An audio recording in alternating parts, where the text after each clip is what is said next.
नमस्कार, आप देख रहे हैं वॉइस ऑफ एमपी और मैं हूं अब्दुल अली रानी।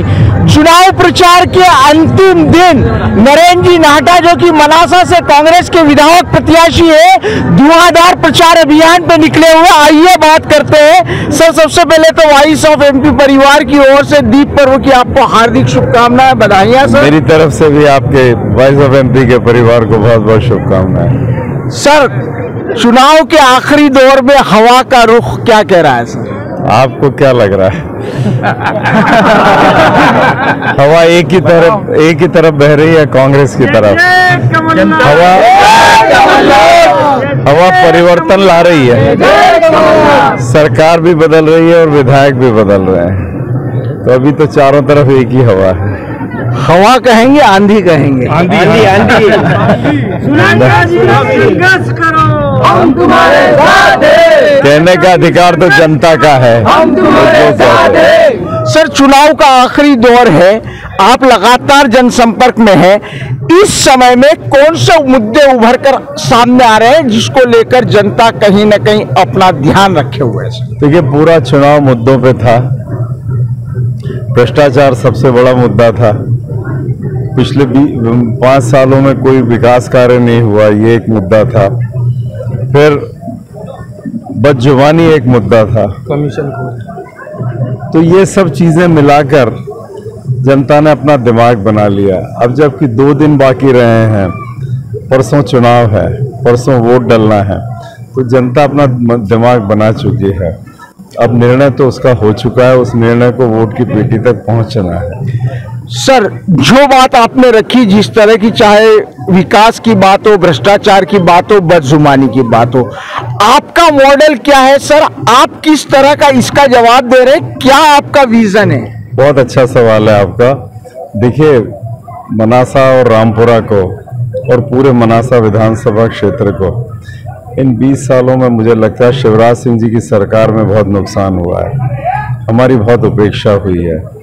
जब मैं कांग्रेस सरकार में था तो उन सालों में आप खुद देखेंगे कि 3 बड़े बांध बने, 5 बड़ी उद्वहन सिंचाई योजनाएं बनी, 300 से ज़्यादा तालाब बने, अनेक हाई स्कूल बने, अनेक मिडिल स्कूल बने।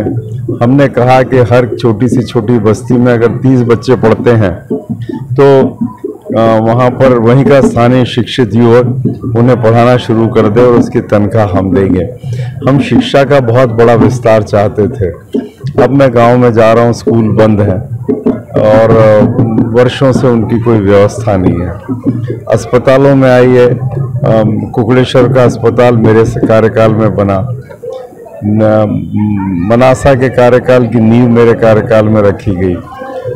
पर आज हालत ये कि बिल्डिंगें तो हैं, डॉक्टर उनमें नहीं हैं, और कुछ डॉक्टरों से व्यक्तिगत बदले लिए जा रहे हैं, उनके ट्रांसफ़र किए जा रहे हैं, उन्हें अटैच किया जा रहा है। तो सवाल तो मेरे सामने दृश्य बहुत स्पष्ट है। एक, सिंचाई योजनाओं का विस्तार होना चाहिए, और मैं कह रहा हूँ इस बात को कि गांधी सागर का जो अपार जलाशय है उसका उपयोग मनासा को अधिकतम होना चाहिए।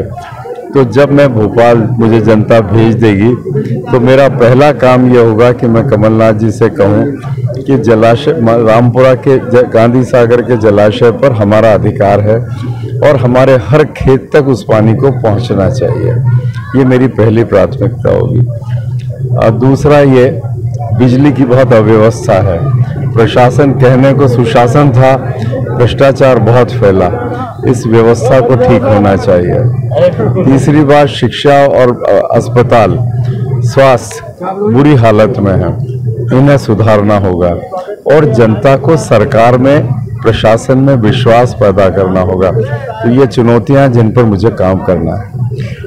सर, आप मानते हैं चुनाव में जो मुद्दे हैं वो किसानों की समस्याओं पे, शिक्षा, स्वास्थ्य, रोजगार पर केंद्रित हो गए सर? कोई स्वाभाविक है नहीं। दुर्भाग्य इस बात का कि चुनाव तो इन्हीं मुद्दों पे होना चाहिए, पर यहाँ चुनाव हो गया भ्रष्टाचार के ऊपर, यहाँ चुनाव हो गया बदजुबानी के ऊपर। तो ये दुर्भाग्य है कि एक जनप्रतिनिधि को लेकर ये बातें की जाए कि वो बोलते कैसा हैं, वो करते क्या हैं।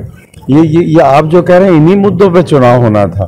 अब चूंकि वो कोई मुद्दे नहीं है उनके पास, मैं कहता हूं कि मैंने बांध बनाए, उनके पास 20 साल में या पिछले 5 साल में कहने को कुछ नहीं है। मैं कहता हूं कि मैंने सिंचाई योजनाओं का विस्तार किया, उनके पास कहने को कुछ नहीं है। एक 4000 करोड़ का नारा लगा रहे हैं कि मैंने 4000 करोड़ का काम किया। मेरे तो गांव में आज भी उतना ही कीचड़ दिख रहा है, तो फिर ये 4000 करोड़ गए कहाँ? जनता सवाल कर रही है। तो देखिए, जिन मुद्दों पर चुनाव होना था, दुर्भाग्यवश पिछले 5 सालों में हमारे जनप्रतिनिधियों के व्यवहार के कारण ये मुद्दे अलग हो गए। अब जनता बदजुबानी, भ्रष्टाचार पर ज्यादा बातें कर रही है। सर, मोदी जी की आम माहौल महसूस करते हैं? कोई उनकी ओर से जैसे 500 इंडस्ट्री वाली बात कही गई या कुछ और बातें? आप बताओ मुझे, ये सच है क्या? और जो लोग, जो प्रशासन, जो मुख्यमंत्री अपने प्रधानमंत्री को धोखा दे सकता हो, वो कहते हैं नीमच में 500 फैक्ट्रियां खुली। जो मुख्यमंत्री अपने प्रधानमंत्री को धोखा दे सकता हो, वो जनता को क्या छोड़ेगा? तो आप मुझे बताओ कि क्या ऐसा आपको दिख रहा है इन सालों में? DMIC, Delhi Mumbai industrial corridor, Kamalnath ji जब कॉमर्स मिनिस्टर थे दिल्ली में, मेरी रिक्वेस्ट पर उनने नीमच जिले को उसमें प्राथमिकता में शामिल किया था। वो प्राथमिकता चली गई हमारी यहाँ से। किसके कार्यकाल में गई? शिवराज सिंह जी के कार्यकाल में गई। नया गांव में काम होना था, किसके कार्यकाल में भटका? शिवराज सिंह जी के कार्यकाल में भटका। तो जो मुख्यमंत्री और सरकार अपने नेता को नहीं छोड़े, वो हमें क्या छोड़ेगी? सर, आखिरी 2 सवाल छोटे से। राहुल गांधी जी के बाद हवा बदली है?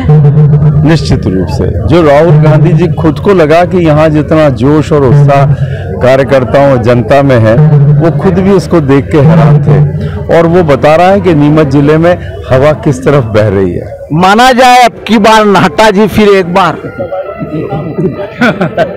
नरेंद्र नहाता, नरेंद्र नहाता, जय जय कमलनाथ। 3 तारीख को समझ गए? अब की जो नाहटा जी ने कहा कि 3 तारीख को मिलेगा, 3 तारीख को जनता की राय सामने आएगी। ये थे नरेंद्र जी नाहटा, वॉइस ऑफ MP के लिए। मेरे सहयोगी अजय सिंह सिसोदिया, इशाक और अशफाक हुसैन के साथ अब्दुल अली ईरानी।